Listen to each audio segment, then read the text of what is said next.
Well, the medicine just kind of lets you listen to what needs to go on. And then your doctor, every time you come back, he says, "You're looking so much better." And then he just, like Jim, every time I come in, he goes, "You are so beautiful," And he isn't even sucking up. I mean, he's being nice, You're beautiful, you're nice, you're friendly, you've got so much going for you. And I think, yeah, I do, yeah. So I go out and I tell my friends, "Oh, I feel so much better about myself." Mom goes out, "Oh, I feel so much better about myself." So your friends start saying, "I've seen such an improvement.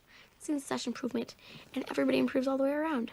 They see improvement. It's like everybody's kind of brainwashing each other into being happy. But there was a more effective way of reassuring people that was being developed that did not involve medication.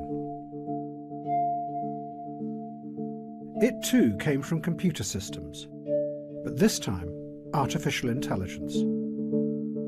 But the way to do it had been discovered by accident. He was called Joseph Weizenbaum, and he built what he claimed was a computer psychotherapist. Just like a therapist, people could come and talk to the machine by typing in their problems. Weizenbaum called the program Eliza. He modelled it on a real psychotherapist called Carl Rogers, who was famous for simply repeating back to the patient what they had just said. And that is what Eliza did.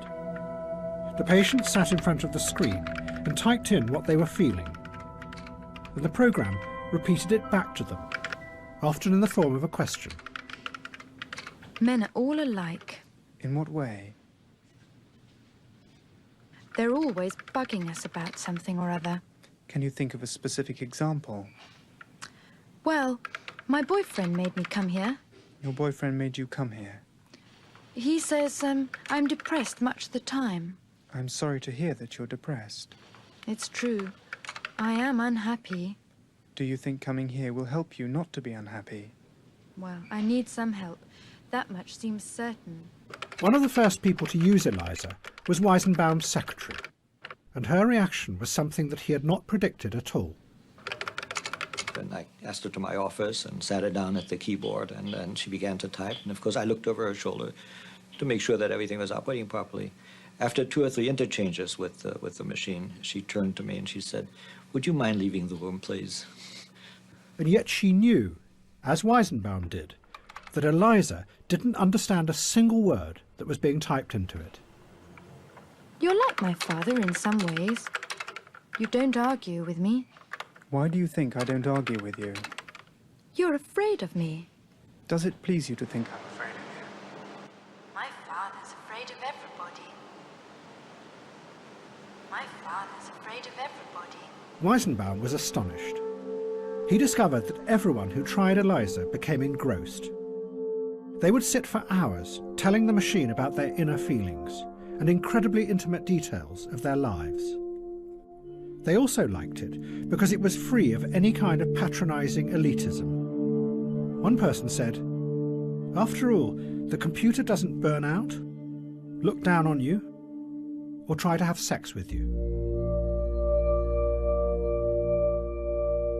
What Eliza showed was that in an age of individualism, what made people feel secure was having themselves reflected back to them, just like in a mirror.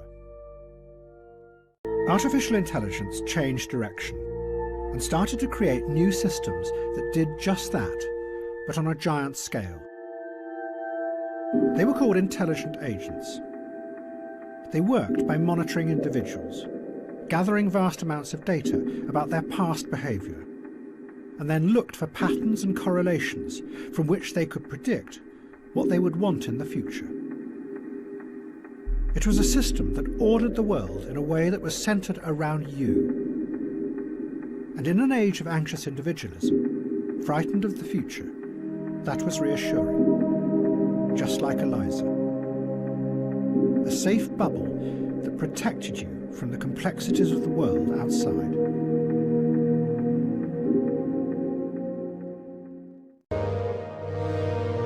The Liberals were outraged by Trump, but they expressed their anger in cyberspace, so it had no effect. because the algorithms made sure that they only spoke to people who already agreed with them.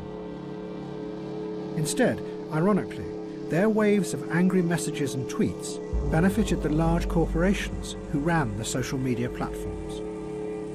One online analyst put it simply: angry people click more. It meant that the radical fury that came like waves across the internet no longer had the power to change the world.